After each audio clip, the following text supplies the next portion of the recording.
C'est Apolline Matin. Apolline de Malherbe. Il est 6h42, excellent réveil à vous tous. C'est votre avis. Sommes-nous trop complaisants avec les dangers de la route? C'est la question que j'aimerais qu'on se pose tous ensemble ce matin, parce que plus de 80% des Français interrogés cette semaine par l'Institut ELAB estiment que l'on devrait être beaucoup plus sévère avec l'alcool et la drogue au volant. Ils estiment même que c'est la responsabilité aussi de l'État s'il y a autant de drogue, parce qu'on n'est pas suffisamment ferme, parce qu'il n'y a pas suffisamment de contrôle. C'est la décision prise par le préfet de Seine-et-Marne après l'affaire Palmade. Désormais, dans tout le département, il n'y aura plus de sanctions progressives. Ce sera directement la sanction maximum, c'est-à-dire la suspension de permis de 6 mois dès que le taux d'alcool sera important ou que l'excès de vitesse sera supérieur à 40 km/h. Cette approche n'est pas la bonne. Voilà ce que répond l'avocat spécialisé en droit routier, Jean-Baptiste Lesca. Écoutez. C'est l'effet d'annonce Palmade et l'État, je pense qu'en punissant très lourdement, et l'artisan lui-même, des personnes qui recommencent à conduire sans assurance, sans permis de conduire. Il faut utiliser les conducteurs autrement et pas les sanctionner stupidement. Alors je vous pose la question, est-ce qu'il faut des sanctions plus sévères, plus dures après un contrôle positif à l'alcool ou à la drogue? Ne manquez pas d'ailleurs à 7h40 tout à l'heure Stanislas Godon, qui est policier, qui est représentant du syndicat Alliance. Il sera dans ce studio, mais avant cela, il y a Michael qui est là à travers le 32-16. Bonjour Michael. Bonjour Apolline, bonjour à tous. Comment ça va Michael? Vous êtes producteur de spectacle à Trouville-sur-Mer dans le Calvados. C'est bien ça. Donc dans un monde de la nuit, j'imagine? Exactement, aussi, oui, tout à fait. Et de la fête, donc forcément il y a aussi de l'alcool, il y a aussi tout ça. Est-ce que vous trouvez qu'on doit être plus ferme? Est-ce qu'il doit y avoir une crainte avant de prendre le volant, de se dire « Ouh là là, je vais me faire choper » ? Ah mais complètement, bien sûr, bien sûr. Si on nous donne un permis, enfin si on nous donne, on le passe, pardon, mais si on passe un permis de conduire, ça veut bien dire quelque chose. On nous donne une permission parce qu'on a suivi une formation.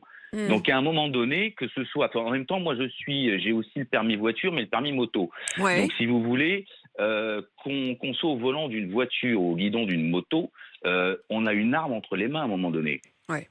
Parce que c'est ce qu'on oublie souvent. C'est ce qu'on oublie souvent, c'est que Mais malgré oui. tout, alors on en reparle à la triste faveur des événements comme celui de Pierre Palmade ou comme celui du fils du chef Aleno qui était gentiment sur un scooter à l'arrêt au feu rouge et qui est mort quasiment sur le coup après qu'un chauffard lui soit rentré dedans, qui lui-même était sous l'emprise de l'alcool et de la drogue.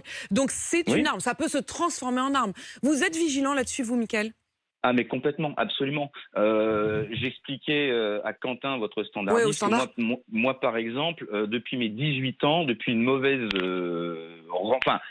rentrée de boîte de nuit, si vous voulez, lorsque j'avais 18 ans, avec un fameux copain qui disait non, mais je bois pas, vous inquiétez pas, je vous ramène. Il est rentré complètement murgé. Moi, honnêtement, j'ai eu très très peur. Ouais. On était en plus en pleine campagne, donc les petites routes de campagne, vous voyez ce que ça donne. Bah oui. Donc moi, de ce jour-là, je suis devenu le Sam de tout le monde. C'est-à-dire ça a été le déclic, Ah ouais, complètement. Vous avez eu tellement peur que vous vous êtes dit ouais. plus jamais ça. Ah, plus jamais, bien sûr. Bien sûr. Heureusement, tout le monde est rentré sain et sauf, parfait. Mais oui, ça m'a vraiment fait peur. Et j'ai 38 ans aujourd'hui, donc ça fait 20 ans. Et moi, je vous dis, ça fait 20 ans aujourd'hui. Je préfère dire simplement, non, moi, je suis le Sam. Je prends mes amis et mes copains. Le Sam, c'est le capitaine de soirée. Hein. Oui, c'est celui qui dit, écoutez, moi, je ne boirai pas. Donc, vous prenez votre responsabilité pour les autres. Ah bien sûr, bien sûr. Et pourtant, je suis pas un moine. Hein. Je peux vous dire, je suis un épicurien. J'aime bien boire un bon coup. J'aime bien manger. Ah non, j'aime bien la vie. Il y a aucun souci. Mais justement, non mais j'ai envie de reprendre cette phrase, Michael. Vous dites j'aime bien la vie. Bah ouais, justement pour qu'elle puisse durer un petit peu, quoi. Ben oui, mais j'aime bien la vie. Même j'adore la vie. Mais donc, ils vous remercient vos copains ou pas? Parce que c'est quand même aussi une des questions, c'est que parfois on se dit que c'est quand même un rôle. Voilà, vous êtes celui qui prend sur lui. Ils vous remercient. Ils savent quand même qu'ils peuvent compter sur vous. Oui, bien sûr. Bien sûr, parce que justement, moi, entre guillemets, ce que j'adore, c'est que, enfin, c'est une parenthèse. Hein, allez-y. Moi, ce que j'adore, c'est de savoir, par exemple, que j'ai un copain ou une copine qui a un petit peu bu, qui va être vachement bien gai dans la voiture, mais je sais que c'est sur la banquette arrière, ça va raconter des blagues ou des conneries, si vous voulez, mais je vais déposer tout le monde tranquille, et puis le lendemain matin, elle se débrouillera ou il se débrouillera avec son mal de crâne. Vous allez, voilà, eux ils en paieront les conséquences, mais au moins, vous profitez du spectacle dans la voiture, c'est déjà pas mal. Oui, mais voilà. Donc vous êtes préventif, Ouais, est-ce qu'il faut être beaucoup plus ferme aussi dans la sanction? Ouais, franchement, je pense. C'est-à-dire que, attention, faut pas non plus devenir, faut pas être dictateur sur toutes les sanctions. Bien entendu, par exemple, qu'on ait des sanctions parce qu'on a dépassé de quelques kilomètres/heure une limite de vitesse, ou parce que, voilà, aujourd'hui, c'est tant de taux d'alcoolémie. Bon, ben, on est un tout petit peu au-dessus, on prend une amende, on perd des points, très bien. Mais il y a un moment donné, si vraiment on rentre dans l'excès, il faut taper fort, je pense, parce qu'il faut également que les personnes comprennent. Moi, ce qui me choque dans cette histoire de Pierre Palmade, pardonnez-moi, c'est vrai qu'on en revient toujours à l'histoire de Pierre Palmade. C'est quand même de là que ça parle, hein, ce week-end. Oui, bien entendu, mais c'est quand je lis dans tous les médias, ah ben voilà, il s'est rendu compte de ce qu'il a fait, il est très choqué, il s'en veut à mort. Bah merde, pardon, mais c'est dommage d'en arriver. C'est un peu tard.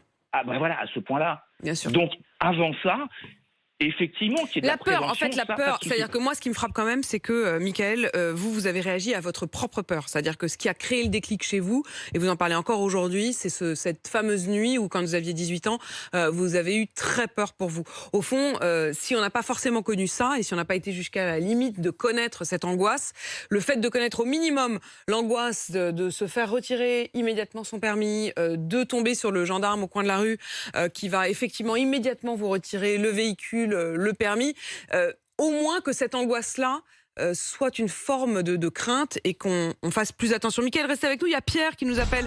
Pierre, c'est notre appel du vendredi, on peut le dire. Pierre, vous êtes le poissonnier de la Garenne-Colombe. Comment ça va, Pierre? Ça faisait longtemps qu'on ne s'était pas parlé.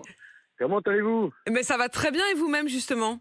Impeccable. Impeccable. Bon, impeccable. Alors justement, est-ce qu'il faut être beaucoup plus sévère? Est-ce qu'il faut arrêter de se cacher derrière une forme d'hypocrisie? Je rappelle d'ailleurs qu'au-delà de la question des sanctions, sur la question de la prévention, il existe une prévention sur l'alcool. Quand Mickaël nous dit à l'instant, moi je suis le SAM, tout le monde sait ce que ça veut dire, parce qu'on a vu toutes les pubs, parce qu'on s'est tapé plein de campagnes de la sécurité routière qui nous disaient, attention, il faut un SAM, il faut un capitaine de soirée. Eh bien, rien de tel sur la drogue. Parce qu'il y a cette forme d'hypocrisie qui est que, officiellement, le gouvernement, ses instances, les autorités de la sécurité routière ne peuvent pas faire de pub pour dire ne mélangez pas drogue et volant, parce que ce serait reconnaître que certains prennent la drogue. Ouh là là, cachez ce sein que je ne saurais voir. Pierre, est-ce qu'il faut être beaucoup plus ferme? Mais justement sur la drogue, je voulais entendre votre témoignage, Pierre. Oui, bah, pour moi, il faut être sévère là-dessus. Il faut être responsable surtout. Moi, quand je vais chez des amis ou quand je suis chez moi, je bois du vin rouge, bien sûr, j'aime ça. Et si j'ai abusé de trop, je ne prends pas la voiture. Et quand je vais chez des amis, ils me disent de boire et tout, il n'y a que moi qui conduis, je ne bois pas.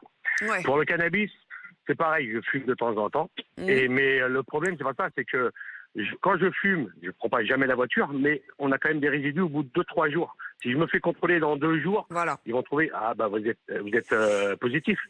Et là, j'aurais pas fumé, je serais en bon état. C'est ça que la difficulté, elle est là, et ça c'est vrai, c'est que l'alcool, c'est dans les heures qui suivent que vous restez positif et il suffit de souffler dans le ballon. Pour la drogue, si c'est un test immédiat, en effet, 3 jours après, vous en avez encore les résidus et donc vous restez positif. Si on fait une prise de sang, semble-t-il, on peut juger davantage avec finesse et se rendre compte que c'était il y a seulement 3 jours et que vous n'êtes plus forcément sous l'emprise. Pierre, passez un excellent vendredi, c'est le jour du poisson. Mangez du poisson le vendredi. Pierre est sur le marché de Malakoff et de la Garenne-Colombe.